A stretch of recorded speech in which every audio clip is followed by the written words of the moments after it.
Okay, so we're here to talk about Drag Me to Hell and Up, which is the two movies that we saw this weekend. We're going to try to keep spoilers to a minimum, but we will talk about it.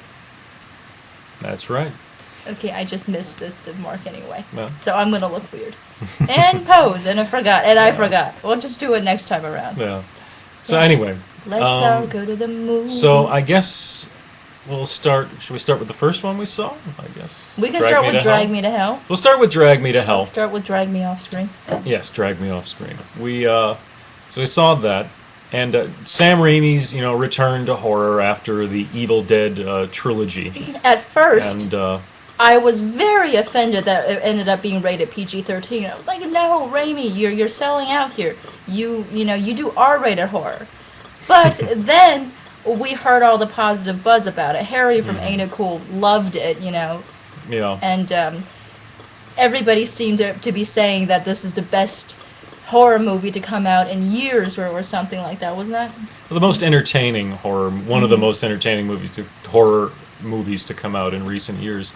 Which I mean, it's funny because it's like he found a way, even though because of the PG-13 rating he couldn't show much blood. He found a way to show there's a lot of other different colored fluids that can seem equally gross, if not more so, than blood in this movie. Well, I think it's not getting. It's very jumpy special effects. Meant specifically to get at you. It's not very psychologically. It's just pure fun special effects. Here's a jump, here's a scare, there's, and stuff like that. And specifically gross out things, too. Not really blood. Blood is meant for more, like hardcore horror.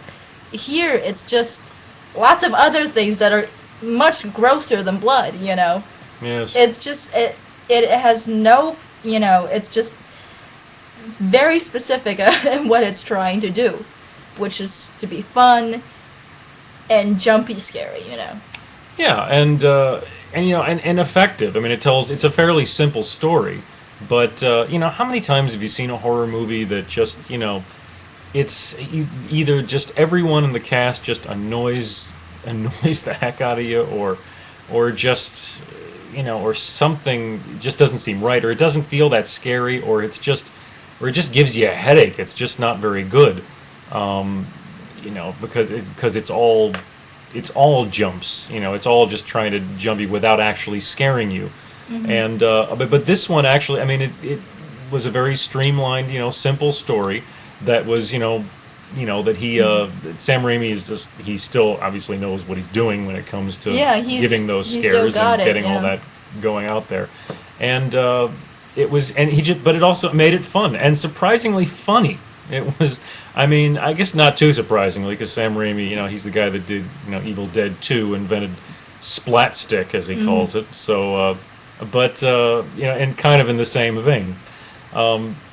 It's surprisingly, it's funny. It's actually funny at times. Just this dark kind of humor with all the stuff that's going on. So yeah, I would recommend it if you're a fan of the genre. Absolutely. And no Bruce Campbell, unfortunately. He's filming Burn Notice, so he wasn't able to do a cameo, evidently. Yeah. People asked Sam Raimi about that. So, so we'll tell you that right now so you don't get your hopes up. It's a very small cast, actually. There aren't that many people in it. Yeah. Yeah. Groovy. I was looking forward to seeing something from Bruce in there, but yes. But exactly, in spirit, yes, I guess. She's the lead girl, Alison Lohman. She's got the taking all the Bruce Campbell abuse in this movie. And you got Ted in the car. That's right. But maybe Random Guy liked it a little bit better than me. It was fun. I mean, I'm not saying it's like the best movie ever, but it's a fun movie. I mean, maybe some people maybe oversell it at times to the point where some people feel like. Well, there were times when I was like, oh, why did you have to do that? That was unnecessary, in the movie. For those of you who know it, probably know what I'm talking about. Yeah. And it was a little hard to get over for There is a death in the movie that is kind of disturbing in some ways. Dark and shady, yes. It's a dark it's dark, and I think to some people maybe even darkly comic, darkly funny, but it's it wasn't funny to me. but not to her. Yeah, exactly. We got random yeah, cat. exactly. For some reason, that's always the way, isn't it? It's like people you can watch get killed all the time, but as soon as an animal gets it, it's like, hey, you know, for a lot. But it's true. It's how we feel, because we feel it's just something to do with, I think, just particularly if you're an animal person, I guess, but also if you. It's just you feel kind of a kinship. Like animals, they feel so innocent, and even more so than human beings. You know, so it's just, you know. Exactly. So, you know, as soon as that happened, I'm like, oh, she's going to hell. Yeah, right. It's like, that's it, drag her to hell.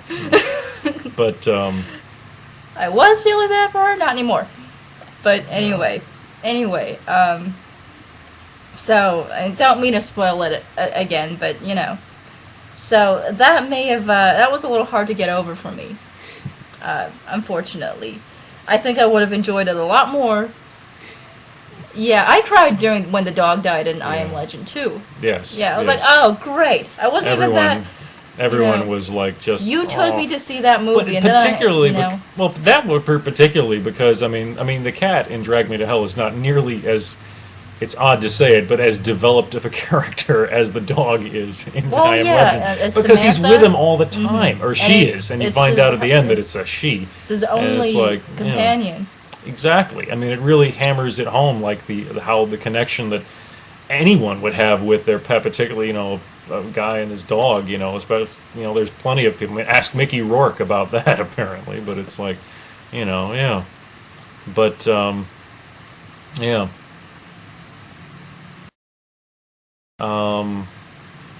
Let's see. So anyway, haven't seen Marley and Me yet, but anyway, yeah. Someone mentioned it before. The talking goat was classic Evil Dead Sam Raimi. Yes, that was. Yes, it was. But again, trying not to spoil too much, but yeah. But because of that, I maybe was not able to enjoy the movie as much as Random Guy did. Mm-hmm. Perhaps. I mean, it kind of. Yeah, that was something she just kept talking about. Even later on, she's like, I can't believe they killed the cat. I kept, you know, so I was like, oh, well. It was a kitten, too. Let's see. Anyway. And, so anyway, I guess, moving on from that. Even though it's not real, and, you know, and I donate to, Animal Rescue every month, it's still... You know, Random Guy kept telling me, but it wasn't real. You know, they're not actually. Yeah, the animal humane society is always monitoring everything. So. Obviously, but it doesn't matter. You don't want that thought put into your head during a movie. I see it enough. You know, I see it enough in real life because from things that I'm involved with. I don't need to see it when I'm watching a movie.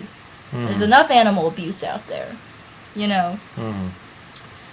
So anyway, moving on to the next movie that we saw. Should we stop this and do another one for Up? I suppose we could. I don't know. Okay. We'll just stop and start, I guess. So okay, we'll be right back with Up in the next video after this. This is Drag Me to Hell.